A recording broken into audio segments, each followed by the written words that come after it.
cool fact of the day is Bulletproof Radio. Hey, it's Dave Asprey with Bulletproof Radio. Today's cool fact of the day is about flashbulb memories. These are the memory of emotional or traumatic events, and they're often quite wrong despite how vivid they are. We tend to think that because they're so vivid, they're just locked in, we couldn't have possibly forgotten something, but those memories are just as susceptible to forgetting as other memories. Flashbulb memories are more vivid because your amygdala, which processes emotion, and the hippocampus, which codes memories, are so close to each other in your brain, not because the memories are somehow better or more reliable. In other words, if you're having a fear or fight or flight response from the older parts of your brain, you could get confused. Today's guest knows an awful lot about the brain and about learning, and he's a good friend, someone I deeply admire, and it's none other than Jim Kwik. That's actually his real name, by the way, spelled Kwik. And he's the founder of Kwik Learning and just a widely recognized world expert in speed reading, memory improvement, brain performance, and accelerated learning. He's the founder and curator of the SuperheroYou website, which is about changing your brain and changing the world. It's an annual learning conference as well that features a hand-picked all-star expert faculty and audience of dynamic thinkers, doers, and dreamers. At the Bulletproof Conference, Jim gave an amazing talk, and I had a chance to interview him on camera. Jim at the conference talked about his world-renowned memory and speed reading training, and he tells us how a childhood brain injury challenged him to create strategies to dramatically enhance his own mental performance. He's since dedicated his life to helping others unleash their true genius. He tells us his recommendations for hacking memory, how to remember names more efficiently, and how to avoid information overload. And when he tells this to you, this is the same guy who's trained multiple CEOs of very big companies and some of Hollywood's best-known actors and actresses. Like, Jim is the world master at this stuff, and he just lays it all out there. He's also an amazingly humble guy, and every time I get a chance to hang out with him, I'm just like, I want to see Jim more often. So you will learn something from this. I promise you, this is an amazing interview. I recently got to go visit the Amazon rainforest. And when I was hiking down there, I actually came across an indigenous tribe, this whole village, and I was their very first Western contact ever. And by the second night, we were having dinner together, third day playing with their children, and then the fourth day, we were doing shamanic journeys with them. And it was pretty amazing. The second one is recently I got to spend time. I work with a lot of people in Hollywood, helping them speed read scripts and memorize their lines. I got to spend a childhood dream come true, spend a week on set with the cast of the X-Men, Hugh Jackman and Jennifer Lawrence and everything. And we have this wonderful cast photo. It's the cover photo for my Facebook page.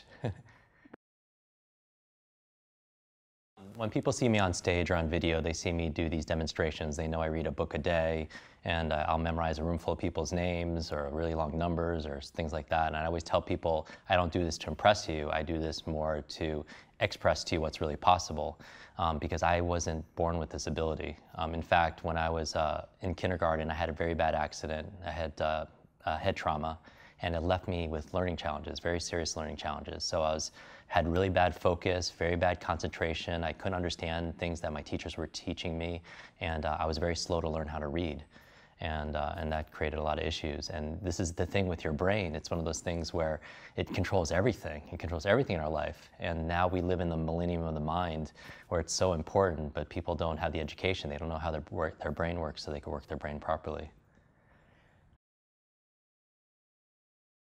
So when I had this brain injury, it created a lot of issues all through school. So I was learning challenged all through grade school and high school. And when I got to college, I wanted to start fresh, right, and make my family proud. So I took all these classes, and it got worse. And in order to keep up, I would actually have to neglect things that were good for me, like sleep and eating and working out and spending time with friends, all the biohacks, that you guys teach. And the challenge was it wasn't very sustainable. So I ended up passing out for sheer exhaustion in the library, and I fell down a flight of stairs and I hit my head again. And I woke up in the hospital 2 days later. I was down to 117 pounds. I was hooked up to all these IVs, and I was very malnourished, and I thought there has to be a better way. And when I had that thought, I don't know if the universe was just responding, but the nurse came in with a mug of tea, and on it we had a picture of a pretty smart individual, Albert Einstein, and it had this quote that we've heard, through the ages. The same level of thinking that's created the problem won't solve the problem. And it made me ask a brand new question. It's like, what's the problem here? And I knew my problem was I was a very slow learner. And I said, well, how do I think differently about it? And I was thinking, well, maybe I could learn how to learn faster. And I thought about school. And then I quickly realized that school taught us what to learn, like subjects, math and history and science and Spanish, but there were no classes on how to learn. No classes on creativity, on problem solving, on how to think, on how to concentrate, on how to read faster, on how to improve your memory. Like when it comes to your memory, they always teach you 3 R's in class: reading, writing, arithmetic. But I thought recall could have been the 4th R, because without remembering, there is no learning. And Socrates said that. And so shortly after that, I started to study this idea of study. I wanted to know how my memory works so I could work my memory, how my brain works so I could work my brain. And I wanted to solve this riddle, really, on how to learn anything faster. And so I started studying neuroscience, the brain sciences, adult learning theory, multiple intelligence, anything I could get my hands on to help to kind of hack my brain, to come up with these mental shortcuts. And shortly after that, within 30 or 60 days, like a light switch went on, and I just started to understand things.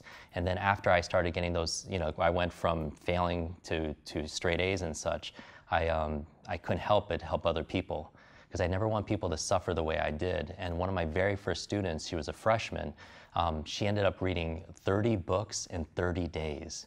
Could you imagine, like, who reads 30 books in 30 days? And I wanted to find out not how she did it, because I know how she did it, but I want to know why. I'm always interested in human motivation, which drives people to do what they do.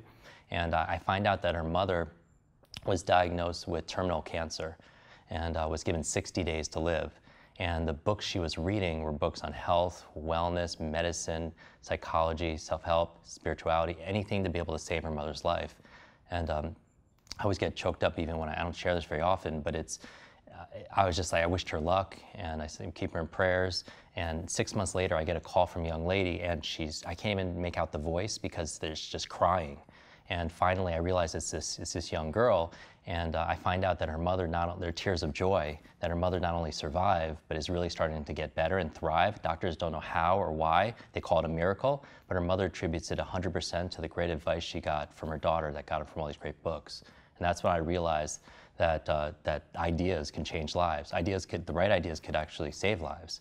And so I've been on a mission ever since. This is over 2 decades ago, to help change the way the world learns, help them fall in love with learning, to help them realize their real genius, what they're capable of. And that's the mission. So what I've done over the past few decades is I get to spend time with people who are absolutely high achievers, the top CEOs and celebrities, on the planet, and I'd see what works for them. And so we put together this curriculum for people. And so I'll just go through and just kind of quick tips to be able to help people. So there are 4 keys to learn anything faster, any subject or skill, and I call it FAST. And my last name is Kwik, and it really is my last name, Kwik. Yeah, I didn't change it to do what I do. With a name like Kwik, you could say my life and my destiny was pretty much planned out. I had to be a runner back in school, which is a lot of pressure too when your name is Kwik, and it says Kwik right on your shirt. I have to be very careful when I'm driving, because the worst name to have on your driver's license when you get pulled over for speeding is the name Kwik, because you're not going to talk your way out of that ticket. And I get to teach people how to learn faster. And so the FAST method is basically, these are 4 elements that I know will dramatically help people learn any subject or skill faster. And so FAST, the F actually stands for forget.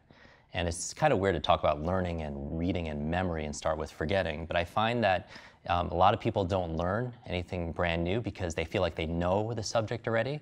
So let's say they know nutrition or they know exercise, and they're going to a seminar or a great conference and they're learning something, but they don't learn it because sometimes you have to temporarily suspend or forget what you already know about something so you can learn something brand new.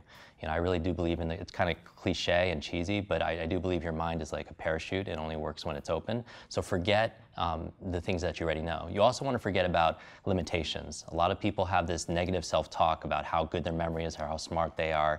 And I believe that, I run these marathons, and there's these, I was reading a book, and one of the chapters started with the psychology of running a marathon, and it said, your Your brain is a supercomputer, and your self-talk is a program it will run. So if you tell yourself you are not good at remembering names, you will not remember the name of the next person you meet because you program your supercomputer not to.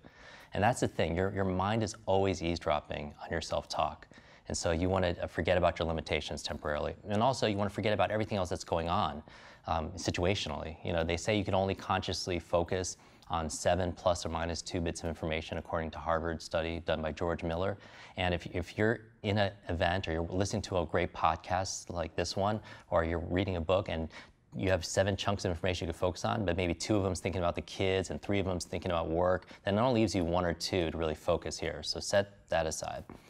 So that's the F, is forget. The A is active. All right, you want to activate. And that's a challenge, because if you're stressed right now, if people watching this are very stressed, they're overloaded, they're overwhelmed, too much to read, too little time, emails, texts, everything. One of the reasons why it's not your fault, because we all grew up with a 20th century education, and a 20th century education prepared us for a world simply that doesn't exist anymore, a world of factories and farms. But now we live in an age of you know, electric cars and spaceships that are going to Mars, but our vehicle of choice when it comes to learning is the horse and buggy. That's how most people, and it's like a lot of people are trying to take a sip of water out of a fire hose, and they're very ill prepared. And part of it is this 20th century education was based on the model of rote learning, repetition, right? Rote is like rotary. It's like a wheel, like the Rotary Club. It's like the teacher would sit here and teach some kind of fact, and the students would repeat it. And then they would repeat it again. The teacher would repeat it, and this would be the wheel, right? But that's not, the challenge with rote learning is it takes time. Right? There's frequency. So if someone wants to build some muscles, like same thing with your brain, they could go to the gym and go more frequently, right? They could also increase their duration. They could spend more time in the gym. Or they could do, you know, immense intensity, right? And the great thing about intensity is it doesn't take time. And that's what learning is for people. You don't have to go over and repeat facts 50 or 100 times or spend hours and hours of studying. You do it intensely, take something ordinary, make it extraordinary in your mind, and you can do it. The other challenge about 20th century education was very passive. It was like, sit quietly by yourself, don't talk to your neighbor, and it was based on a model of consumption. It's like, you're there, you don't have any responsibility. It's the teacher's responsibility to make you consume this information. And in 21st century, it's really based on creation, not consumption. And so that requires to be very active. And so, because here's the thing, and people, there's going to be a lot of tweetables in here, learning is not a spectator sport. Learning is not a spectator sport. It's just like working out your body. What you put in is what you get out. So I would encourage people to be active. So the A in fast is active. So that's like taking notes, it's posting things, it's sharing with your friends, it's doing all these things. Active note taking, you know, whether you're doing mind mapping by Tony Buzan. For me, very simply for taking notes, which I encourage everyone to do while they're doing this, because people know that there's a learning curve. Right? But there's also a forgetting curve, that within, you go to learn something really important, but what happens a day or two later? 80% of it can be gone within 48 hours. And one of the ways to boost it up is just by taking notes. But how do you take notes? So one of the good ways of taking notes is take a piece of paper. And I like, you know, pen and paper. I'm very kind of old school, but put a line down the page, and then on the left side, you're taking notes, which is you're capturing notes and the ideas. You would write fast and all the things that we're talking about. But on the right side, you would actually, if this is capturing notes, this is creating notes. If this is note-taking, this is note-making. And so on the right side, you're actually writing your impressions of what you're writing here. So these are the questions that you would have, how you're going to be able to use it, how it relates to things that you already know, symbols, scheduling, everything would be there. And so if people are going to distract themselves with their right brain and try to imagine and daydream, then they can do it on the right side. And that's kind of like a whole brain kind of note-taking hack. So that's the A, is being active, right? Not sitting passively. The S in FAST stands for state. And here's the thing that you want to write down. All learning is state dependent. All learning is state dependent. And state is basically the current condition or the mood of your brain and your body. Right? And so that's something that's fully in your control. A lot of people feel like if they're bored or something like that, that it's because it's their environment, right? But I really believe that, you know, that we're not thermometers, that we're really thermostats, meaning that if you're in a room, the thermometer is something that's reacting to the environment, right? It's representing what the environment is representing, right? But a thermostat is someone a thermostat, you set a high standard, and then the environment changes along with it, right? And so that's responsibility. Recently, I got to introduce two of my superheroes. I use superheroes a lot in my metaphors because I mentioned that it took me a couple years to learn how to read, longer than everyone else. And I learned how to read by reading comic books. Because late at night, I would read these comic books, and for some reason, the words never made sense to me, but something about the images and the pictures and the stories and good versus evil really brought it to life for me. And so I like that. And my favorite actually were the X-Men, because the X-Men never fit in. You know, they were these mutants that never fit in. I always felt like I didn't fit in. I thought I was broken growing up. And so going back to my heroes, I got to introduce Stan Lee, who is the creator of X-Men and Spider-Man and Iron Man and the Avengers. And I got to introduce him to Richard Branson over dinner. And when I went to pick up Stan, we're in the back of the car, and we're in LA, and a 10-minute ride ends up taking, you know, an hour. And I'm talking to him, so I'm like, you know, who's your favorite superhero? And he's like, Iron Man. He asked me, and I was like, mine is Spider-Man. And then he looks right at me, he says, you know, with great power comes great responsibility, something we've all heard, right? And I'm thinking, you know, in my mind, I'm very skeptical, you know, even as a kid. If I see someone, I just think differently. And I just say, like, well, you know, Stan, the opposite is also true.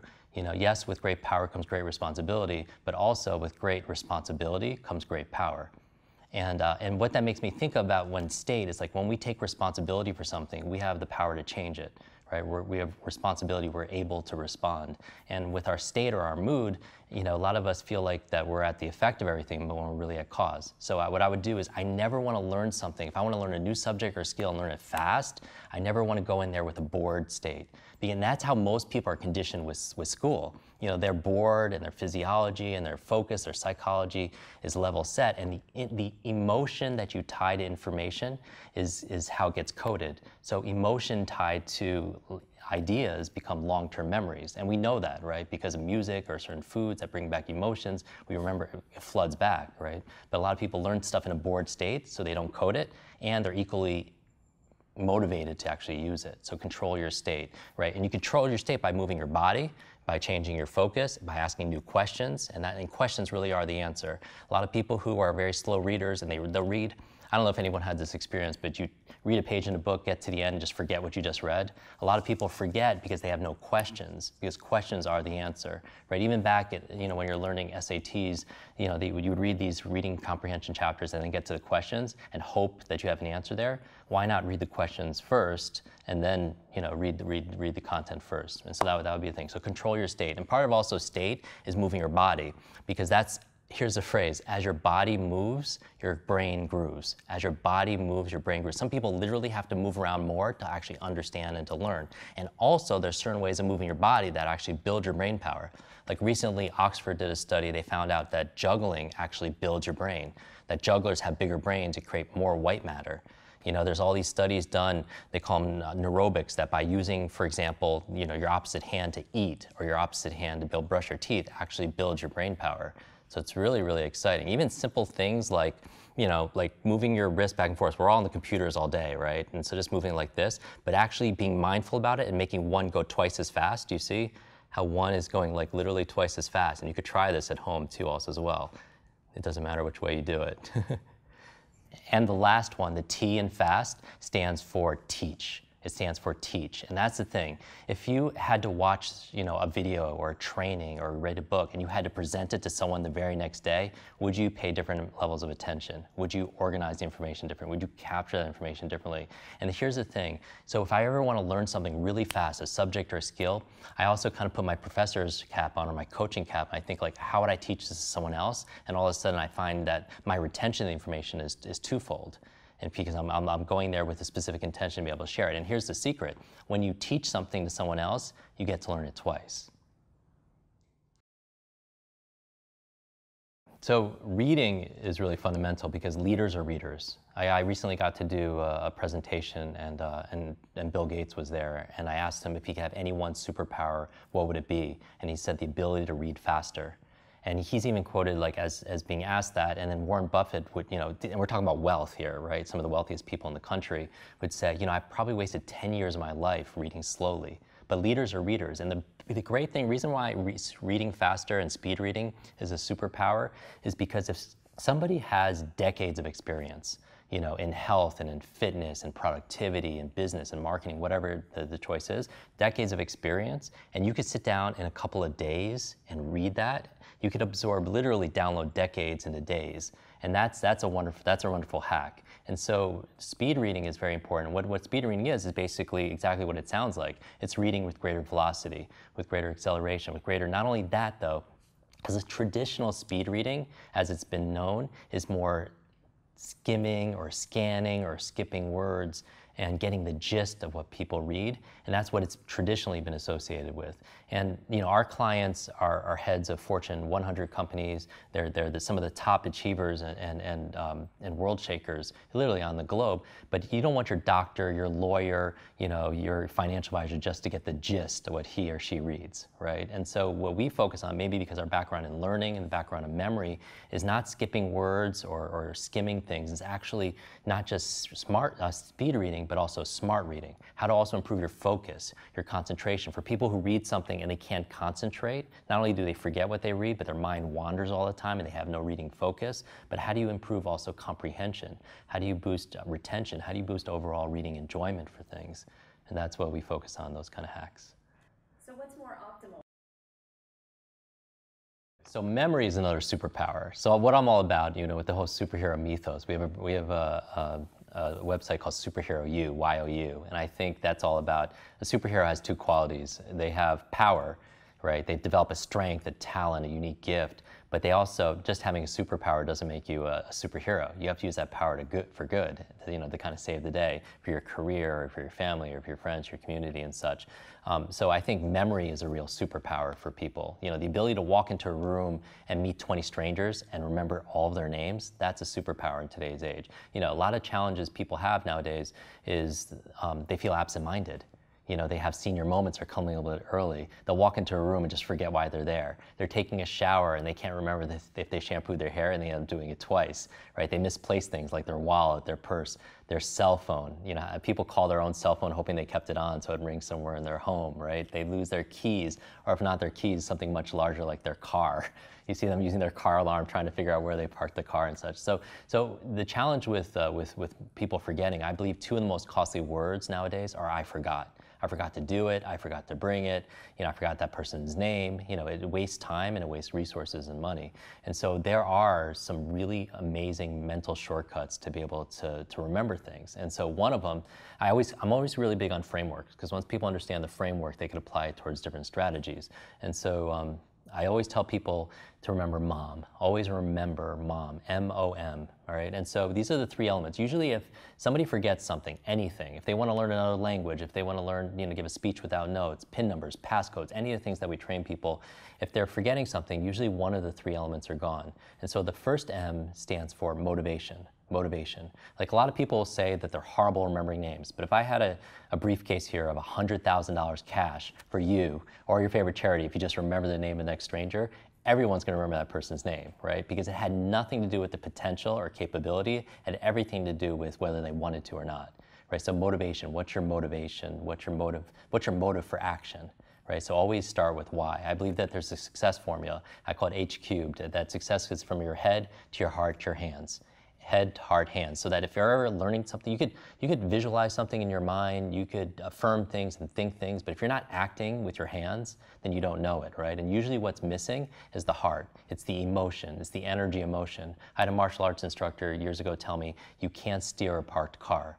You need energy, and that's the fuel. So I'm always trying to figure out why you want to remember. So for example, to remember people's names, ask yourself, why do I want to remember this person's name? Because reasons reap results. Reasons reap results. And if you can't come up with one reason, you won't. So maybe it's to practice what I just learned from this podcast. Maybe it's to show this person respect. Maybe it's to make this sale. The O in MOM, this is very important. If you do this with me, just take your right hand and just shake it out like this, and then make a fist and put it to your chin. Now where's your chin? That's the thing. The O stands for observation. Observation. And a lot of people, when they forget things, they blame their retention. It has nothing to do with their retention. It has everything to do with their attention. And so, so leaders are readers. Leaders also have amazing memories. I got to spend time with a number of times with President Clinton. And Bill Clinton, people know him for his, regardless of your political bent, amazing charisma, amazing connector, amazing communicator. What a lot of people don't realize is he has an incredible memory, an incredible memory. Every time I've seen him, he knows exactly who I am, and that's what leaders do. And I've interviewed him and asked him how he does it and stuff. But one of the things I think he does, because he says that he doesn't use any memory techniques, is he has this powerful presence, right? Everyone knows he has a powerful presence. And I think his powerful presence, his unbelievable memory comes from being powerfully present.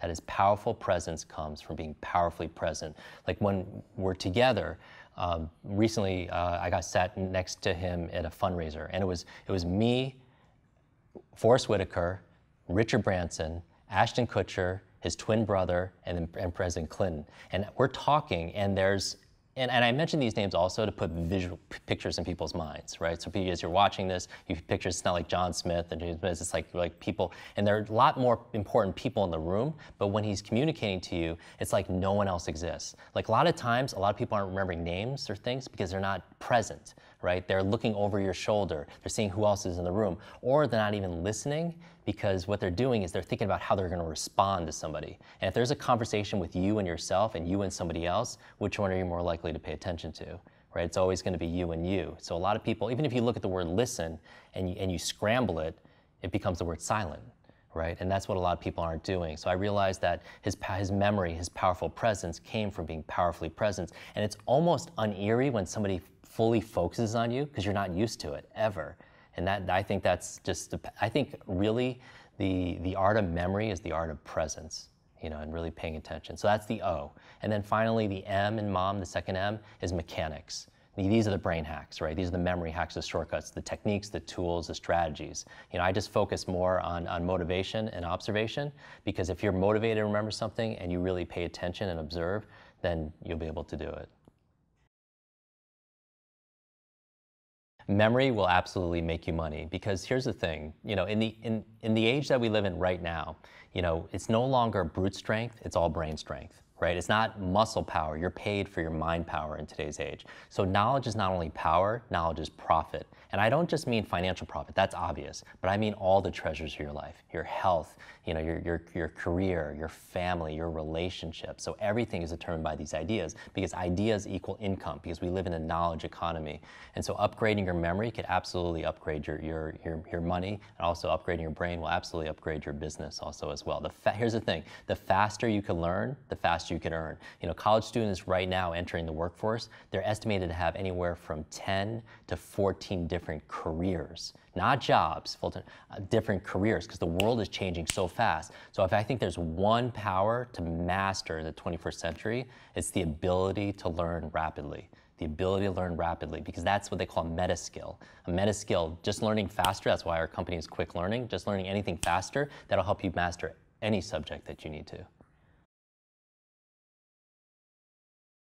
So my passion is changing the way the world learns. They say you use 10% of your mental potential. You use 10% of your brain. Now, I think we use 100% of our brain. It's just how we're actually using it, right? And so what I'm all about is helping people upgrade their brain, because we live in the millennium of the mind, right? And there's so much potential. If people want to improve their self-esteem overnight, just study your brain. And what we really focus on is really functionally, like practically, because we work with such high achievers around the world that they don't have time to just kind of learn little tricks to be able to just do fancy things at parties. They need to, like, how do you remember names? How do you give a speech without notes? How do I learn another language? The various things that are very extremely practical. So what Kwik Learning is the body of knowledge. It's basically what I wish I would have had growing up, a simple, easy, fun system for being able to learn things faster. Whether it's to read faster, we have a program called Kwik Reading, which is all about reading speed, focus, comprehension, and retention. Kwik Recall, which is all about improving your memory so you can be better with names, faces, client information, product information, speech without PIN numbers, anything you like to be able to do. A program called Kwik Thinking to help decision-making, problem-solving, creativity. And so kwiklearning.com, Kwik learning.com is a great resource and a great blog for people who just want to have fun again with learning, to be able to do, catch up, keep up, get ahead, and just live at the greatest potential. I love the Bulletproof Conference because honestly, when I step into a room, these are like my people. I look at everyone here because I see everyone here, they have these wavy capes behind them because they're like real life superheroes. Because for me, it's like having, it's like family, it's like kindred spirits. People who are dedicated to lifelong learner. And not only that, but they're doing something about it. I think that's the difference. I don't really think knowledge is power. I think knowledge is potential power. Just knowing something is not going to make a difference, but actually doing something. So people who show up at these events or watch it on video, those are the people that roll up their sleeves. And I have the utmost respect for people who go through, who might be struggling, but they're turning their struggles into strengths. And that inspires me a lot. I'll give you this. I would say that remember this, GPA. Remember back in school, your grade point average, you're always concerned about your grades. I mean, I would say if you want to upgrade your life on a daily basis, GPA, I would say the G stands for gratitude. And so one of the things I do every single day is I think about like, what can I pay attention to that I'm grateful for that day? Like I can do this, I schedule this, by the way. Every part of this is scheduling, because if you don't schedule it, it never happens. So I'll schedule time just to be grateful. And I'll go through and I'll think about like everything that I'm grateful for that I acknowledge today, I get to keep tomorrow. And so I really go through a list, and it puts me in such a state to receive also as well. So I recommend gratitude exercises. The P is play. And I think what the world needs like now, because we're so multitasking, we're all digital device, everything, we're so hooked on everything, I think we don't have enough time to play. When's the actual time, you didn't just hang out, but you actually schedule time to actually play with people. And so like having fun, exploring, and that's why children are such fast learners. Accelerated learning, I've built Kwik Learning based on research and role modeling, and I think the fastest learners on the planet are children. But think about it, and I don't even mean age. Like Stan Lee is 92 years old, right? And he is the youngest old person that I know because he has two passions. He still goes to work at 92, 9 to 5, telling stories. How awesome is that? And his other passion is his wife, who's 1 year older. I mean, and he's a big kid, right? And so play, schedule, the P in GPA is schedule time to play, to have fun, to explore, to be a kid again. And finally, the A in GPA, what I would do on a daily basis to get the most out of life is abilities. And what I mean about abilities is we all have these unique abilities, right? These superpowers that I'm always talking about. And I would dedicate scheduled time every single day to enhance your abilities, your unique gifts, your unique superpowers. So whether it's reading or having deep conversations in masterminds or watching, or listening to amazing podcasts, spend time developing your abilities. Let those superpowers shine so you can go out there and save the world.